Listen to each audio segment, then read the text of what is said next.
Hello guys, welcome to my YouTube channel. কেমন আছো তোমরা? এখন আমরা কথা বলবো হচ্ছে নেটফ্লিক্সে রিসেন্টলি রিলিজ হওয়া একটি ওয়েব সিরিজ নিয়ে, বা হলিউডের ওয়েব সিরিজটার নাম হলো সুপে সেল বলে।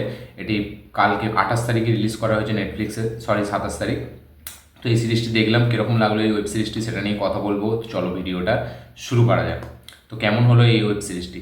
এই ওয়েব সিরিজটি কাইন্ড অফ সুপার হিরো টাইপের ওয়েব সিরিজ, যেরকম আপনারা বয়েস দেখেছেন, ঠিক আছে সেরকম টাইপের, কিন্তু এর এটা আলাদা, প্রেজেন্টেশনটা আলাদা। বয়েসটা অনেকটা ব্লাড বাথ র, একটু ব্রুটালভাবে প্রেজেন্ট করা, কিন্তু এইখানে অন্য টাইপের।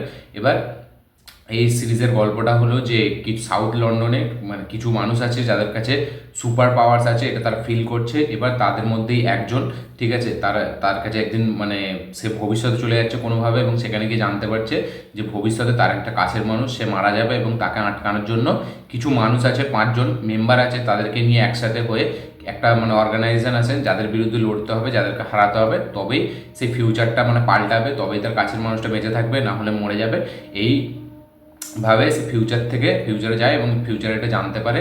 তারপরে সে ফাইনালি ফিউচার থেকে ব্যাকে আসছে, এবং ব্যাকে এসে সেই 5জনকে খুঁজছে, যাদের 5জনের সাথে টিম আপ করে সে এদেরকে হারাতে পারবে। এবার সেই 5জনের মধ্যে কমন জিনিস একটাই, যে তারা সবাই ব্ল্যাক, ঠিক আছে, তারা প্রত্যেকজনই ব্ল্যাক, কেউ অন্য হোয়াইট বলে কেউ নেই, সবাই ব্ল্যাক। এবার সেই 5জনকে খুঁজে তারা টিম আপ করবে, এবং 5জনকে বোঝাতে হবে তাকে, টিম আপ করে তারপরে এদেরকে হারাতে হবে, তবেই ফিউচারটা চেঞ্জ হবে। এই হচ্ছে গল্প বেসিক্যালি। একটা দেখা দেখা গল্প, খুব অনেক সিনেমায় আমরা দেখেছি, ঠিক আছে, সিনেমা বলুন বা সিরিজে হয়তো অতটা দেখিনি, কিন্তু সিনেমাতে প্রচুর দেখেছি। তো এই হচ্ছে কনসেপ্ট। এবার এই সিরিজটা যেরকমভাবে প্রেজেন্ট করেছে, 6টা এপিসোড, প্রত্যেকটা এপিসোডের রানিং টাইম ওই 50 মিনিট করে এরকম রানিং টাইম। এবার সিরিজটা না সব অডিয়েন্সদের হয়তো অতটা ভালো লাগবে না, কারণ সিরিজটা প্রচুর স্লো। এবার সিরিজটা স্লো হলেও যে জিনিসটা আমাদেরকে দেখাচ্ছে, যে একটা অ্যাকচুয়ালি এই যে সিজন 1টা, এটা হচ্ছে পুরোটাই ওয়ার্ল্ড বিল্ডিংয়ের ওপর খেলেছে ডিরেক্টর ইয়েস। সে বেশি কিছু দেখাতে যায়নি, সে শুধু দেখিয়েছে যে কিছু মানুষ আছে যাদের কাছে সুপার পাওয়ার্স আছে, এবং একটা অর্গানাইজেশন আছে যারা এদের উপর রিসার্চ করছে, এবং এদের সবাইকে ধরে নিচ্ছে, ধরে মেরে দিচ্ছে। তো এরকম একটা ঠিক কনসেপ্ট। এবার ওয়ার্ল্ড বিল্ডিংটা করতে 6টা এপিসোড সে নিয়েছে। এবার ওয়ার্ল্ড বিল্ডিংটা করেছে ভালো, কিন্তু মনে হয় কোথাও না কোথাও গিয়ে সেখানে কিছু আননেসেসারি জিনিস দিয়েছে, যেটার জন্য আমাদের অ্যাটেনশনটা ঠিক সেইভাবে বসে না। কারণ এই সিরিজটা কিন্তু খুবই একটা হেভি সিরিজ হবে, ঠিক আছে। সিজন 2টা হয়তো এর থেকে অনেকটা বেটার হবে।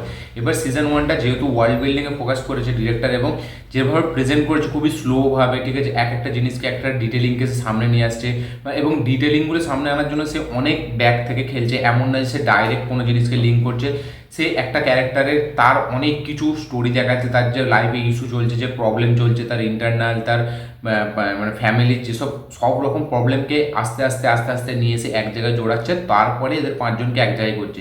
এবার এই যে 5জনকে এক জায়গায় করতে 5টা এপিসোড তিনি লাগিয়ে দিয়েছে ডিরেক্টর, ঠিক আছে। এবার এই কারণে হয়তো যারা এমনি এমনি অডিয়েন্স, যারা হয়তো রেগুলার এই ওয়েব সিরিজ বা সিনেমা নিয়ে এত দেখে না, তারা জাস্ট এমনি দেখবে, যারা খুব কম একটু সিরিজ ওয়েব সিনেমা দেখে, তাদের জন্য বলছি এটা, যারা রেগুলারলি সব ধরনের কনজিউম করছে সব কিছু, তাদের জন্য না। তো তাদের কাছে হয়তো একটু স্লো পেস মনে হতে পারে, বা একটু বোরিং মনে হতে পারে মাঝখানে, কিন্তু ডিরেক্টর যেটা করেছে, যে বোরিং তো হবেই, কিন্তু মাঝখানে মাঝখানে সে কিছু এলিমেন্টস রেখেছে, যেটার কারণে কিন্তু আমাদের একটা বিশ্বাস আছে যে নিশ্চয়ই পরের সিজনে, যেটা সিজন 2 আসবে, বা এই সিজনেরই লাস্টের এপিসোডে কিছু একটা হতে চলেছে, যেটা কিন্তু খুব বড় ধরনের, এবং সেইটার জন্যই কিন্তু আমাদেরকে 6টা ওয়েব সিরিজ দেখতে হয়, এবং লাস্টেরটার জন্য ওয়েট করতে হয়। এবার লাস্টের এপিসোডটা যখন আসে, সেটা কিন্তু খুবই এঙ্গেজিং। সেই এপিসোডটা কিন্তু পুরোটাই হেভি একটা এপিসোড, এবং দারুণ একটাভাবে প্রেজেন্ট করা এপিসোড। সেই এপিসোডটা বাকি 5টা এপিসোড আলাদা, সেই এপিসোডটা একদিকে আলাদা। লাস্টের যে এপিসোডটা সেটা খুবই সুন্দরভাবে প্রেজেন্ট করেছে ডিরেক্টর, এবং এই যে একটা সাসপেন্স, এই যে একটা মিস্ট্রি, যে অ্যাকচুয়ালিতে কী হবে, এদের 5জনকে কি এক জায়গায় আনতে পারবে না তাদের মধ্যে। এবার মাঝে মাঝে দেখা যাচ্ছে তাদের মধ্যে কাউকে ওই অর্গানাইজেশন ধরে নিচ্ছে, কারোর নিজস্ব প্রবলেম আছে লাইফে, তাই জন্য সেটা এই যে এখানে প্রোটাগনিস্ট আমাদের, সে কোনোভাবেই 5জনকে কিন্তু খুব ইজিলি আনতে পারছে না। তো ডিরেক্টর আগে ওয়ার্ল্ড বিল্ডিংয়ে স্টোরিতে অনেকটা ফোকাস করেছে, তারপরে সে ঠিক করেছে যে আমি সেকেন্ড সিজনে বাকি সব কিছু দেখাবো। এবার ফার্স্ট সিজনটা যেহেতু একটা সুপার হিরো টাইপের একটা সিরিজ, ঠিক আছে, তাই জন্য কিন্তু আমাদেরকে হোল্ড করতে সক্ষম হয় ডিরেক্টর।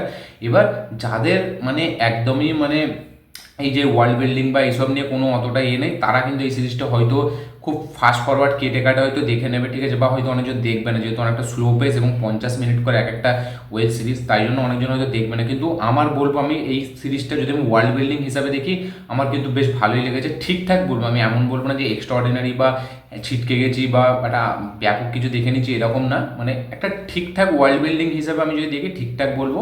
এবং এই ওয়েব সিরিজের কিছু কিছু সিন আছে যেগুলো দেখতে ভালো লাগে, যদিও আমাদের দেখা দেখা মনে হয়, ঠিক আছে, যেরকম আমরা সুপার হিরো অনেক সিরিজে দেখেছি, কিন্তু তাহলে সিরিজটা দেখতে ভালো লাগে। এবং এই যে ফিউচারে কী হবে, সেটাকে কী করে আটকাবে, তার জন্য যে সেকেন্ড সিজনটা আসার যে একটা অ্যান্টিসিপেশন ছেড়ে রাখে লাস্টে, সেটা কিন্তু বেশ ভালো। সেটা দেখার জন্যই অ্যাকচুয়ালি এই যে লাস্টের এপিসোডে ডিজাইন করেছে, একমাত্র সেইটা কিন্তু খুব স্যাটিসফাই করে যায় আমাদেরকে, যার কারণে আমাদের সেকেন্ডটা দেখার মানে একটা আলাদা এক্সাইটমেন্ট জাগে। এবং সেকেন্ডের জন্য কিন্তু সত্যি একটা জেনুইনলি খুব একটা মানে অ্যান্টিসিপেশন তৈরি হয়েছে সেকেন্ড পার্টে অ্যাকচুয়ালিতে কী হবে।